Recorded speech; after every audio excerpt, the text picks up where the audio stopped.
जय श्री महाकाल। आदेश।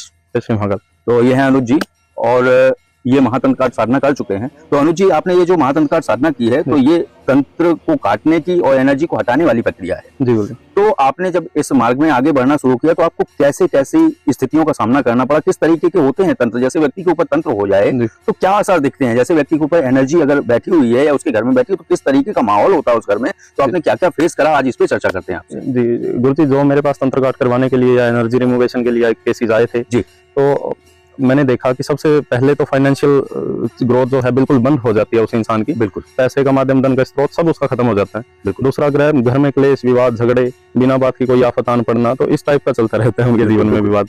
तो ठीक जब ये चीजें क्लीन हो जाती है या हट जाती है चीजें, तब जो है जिंदगी बिल्कुल नॉर्मल हो जाती है। तो मैंने एक गुरुजी सबसे पहले केस देखा जो कि अपना उनके घर में उनके जो फैमिली मेंबर्स थे धीरे धीरे कैंसर की चपेट में आ गए, उनकी डेथ हो चुकी थी। तो उनको समझ नहीं आ रहा था कि ये चल क्या रहा है घर के अंदर। घर में कभी भी कोई ऐसी एक्टिविटी हो जाना, जैसे गिटार रखा है, सही रखा है, वो एकदम से धड़ाम से गिरा, तो उनको समझ नहीं आ रहा। रात में जो है छन की घर से आवाज आना और काफी अलग अलग अजीब तरीके की आवाज आना, तो ऐसा महसूस होना कि किसी ने पीछे से कमर पे छू दिया और उसने ऐसे मुड़ के देखा तो घुराने की आवाज आई। तो इस प्रकार की चीजें जो है देखने को मिली। उनके घर में 2 फैमिली मेंबर्स की कैंसर से ही डेथ हुई थी। लास्ट टाइम में जो जिस फैमिली मेंबर की डेथ हुई थी उसकी आंखें भी चली गई थी। लेकिन आंखें जाने के बाद भी वो जो महिला थी वो ये बोलती थी कि मुझे कई सारे बच्चे दिखाई दे रहे हैं छोटे छोटे घर के अंदर। वो बच्चे कौन है? वो बच्चे कौन है? ठीक गुरुजी, उसके पश्चात जो मैंने केस किया उसमें उनको एक फीमेल दिखती थी रात के समय में, जैसे आधी आंखें बंद करके जो था। कई बार उनको ऐसी सिचुएशन होती थी कि पैरालिसिस की सिचुएशन उनको लगती थी नींद में, एक फीमेल दिखाई देती थी बड़े बड़े बालों वाली और सफेद कपड़ों में। एक गुरुजी केस आया था, उसमें उनके ऊपर कोई शमशानी क्रिया उनके ऊपर करवाई गई थी। वो उन जो थे जिनका केस क्लीन किया था, उनकी मदर को उनकी डेथ हो गई थी कुछ दिन पहले ही जब केस किया हमने। तो उसमें गुरुजी उनको क्या दिखाई देता था, बहुत घर में भय का माहौल हो गया था। एक उनका भाई जो था वो पागल होने की सिचुएशन में चला गया था।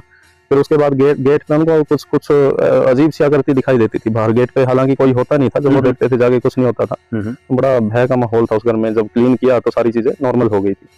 बिल्कुल। क्या होता है कि जब एनर्जियां उस जगह होती हैं तो एक काला साया जो उसको देख सकता है जो व्यक्ति, उसको दिखना शुरू हो जाता है। धीरे धीरे वो उसको अपनी जग में लेना शुरू कर देता है। तो आपने जो ये केसेस करे हैं फिर आपने क्या क्रिया करी उसके साथ, जरा खुल के बताइए। जब इतनी चर्चा हो गई है तो फिर आप गए उस घर में जहाँ पे वो काला साया दिखता था उनको, जो भी 1-2 व्यक्तियों को दिखता था जो उसकी चपेट में थे। तो फिर आपने कैसे पहले उन चीजों को समझा? एक तो बहुत अच्छी बात है कि आपका मानस का पॉइंट खुला हुआ है तो आप देख सकते हैं। तो आपने ये सारी चीजें देखी, कैसे देखी, फिर आपने कैसे हटाया? क्योंकि आप महातंत्र का साधना कर चुके हैं यहाँ से, तो कालेश्वरी देवी, माता काली, कपाली भैरव बाबा और माता भगवती की जो है एक संयुक्त शक्तियां हो जाती हैं, तो उनके प्रयोग करने होते हैं। और सबसे प्रचंड शक्ति है प्रत्यंगरा जी, तो उनके भी प्रयोग होते हैं। तो सारी चीजें आप जान चुके थे, सब समझाई गई थी कैसे प्रयोग करने हैं। तो फिर आपने कैसे किया? जी गुरु जी, मैं सबसे पहले खुद जाप करके गया अच्छे से। ठीक है। माँ से प्रार्थना करके गया कि मेरे इस मार्ग में कोई भी विपत्ति या बाधा ना आए। तो मैं ठीक ठाक उनके घर पे जब गया तो मैंने सिचुएशन देखी, उन सभी से बात करी। बात करने के बाद मैंने वहाँ पे एक लघु हवन किया।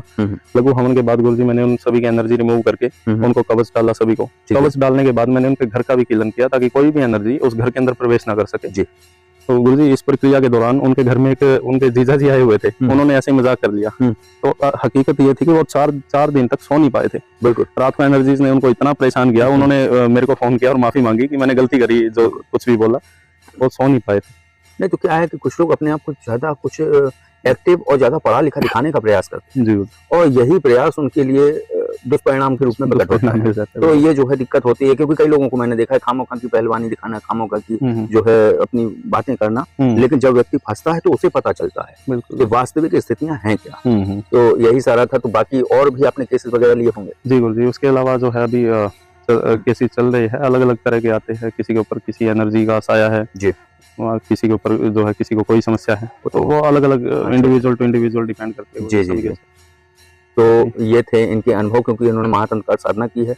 घर क्लीन प्रक्रिया, शरीर से एनर्जी हटाना, तंत्र को काटना, कवच बनाना, नींबू से जानना। हालांकि नींबू से की इन्हें जरूरत नहीं पड़ी क्योंकि ये देख पाते हैं, मानस में शक्ति का आवाहन करते। तो इन्होंने इनके जो अनुभव थे और जो वो सारी चीजें थी, कैसे इन्होंने कैसे क्या करा। मैंने गुरुजी नींबू टेस्ट का भी मैं थोड़ा सा जिक्र करना चाहूंगा। जी, जी। नींबू टेस्ट जब मैंने किया उस दिन मैंने मानस का यूज ना करके अच्छा। मैं अनुभव करना चाहा कि जी, देखते जी। हैं कि क्या आएगा। हम्म, तो जैसे ही नींबू चखने के लिए दिया गया तो उसकी हर एक कली के अंदर अलग अलग स्वाद मिला। जी। कोई कली फीकी थी, कोई बहुत ज्यादा कड़वी थी, कोई हल्की खट्टी थी। तो बिल्कुल। इस प्रकार से जो है वेरीफाई हुआ था हाँ, अगले इंसान को कि बिल्कुल, हाँ बिल्कुल। कुछ ना कुछ गड़बड़ है। बिल्कुल। उनके सामने ही नींबू को काटा गया, उनके सामने ही उनको चखाया गया। बिल्कुल। एक ही नींबू में 4 तरह के स्वाद मिलना ये उनके लिए बिल्कुल। जिसको एनर्जी होती है उसी को ये मिलते हैं, हर व्यक्ति को नहीं आएंगे स्वाद। जैसे जिसके ऊपर एनर्जी का प्रकोप है उसी व्यक्ति को अलग अलग टेस्ट आएंगे हर कली में, क्योंकि उसमें मंत्र पढ़ के पहले खड़ा काटा जाता है, फिर आड़ा काटा जाता है, ऐसे 4 पीस करे जाते हैं उसके, फिर एक एक पीस एक एक मंत्र बोल के ऐसे ही समझाता है। तो मंत्र फूके जाते हैं, फिर उसको टेस्ट कराया जाता है, फिर वो टेस्ट करता है, तब अलग अलग टेस्ट आते हैं उसमें। अगर उसके ऊपर एनर्जी है फिर आप झाड़ा लगाते हैं, फिर लास्ट की कली जब खाता है तब उसे लगती है क्योंकि एनर्जी हट चुकी होती है जब तक। बिल्कुल। तो यही है, तो आपने सारी चीजों को अप्लाई किया जो आपको बताई गई थी और उन सारी चीजों में आप सफल रहे। बिल्कुल बिल्कुल।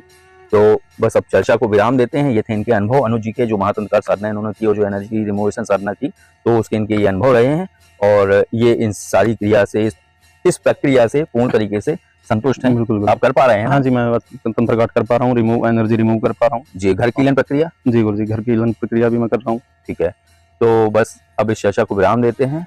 आदेश। जय श्री माता।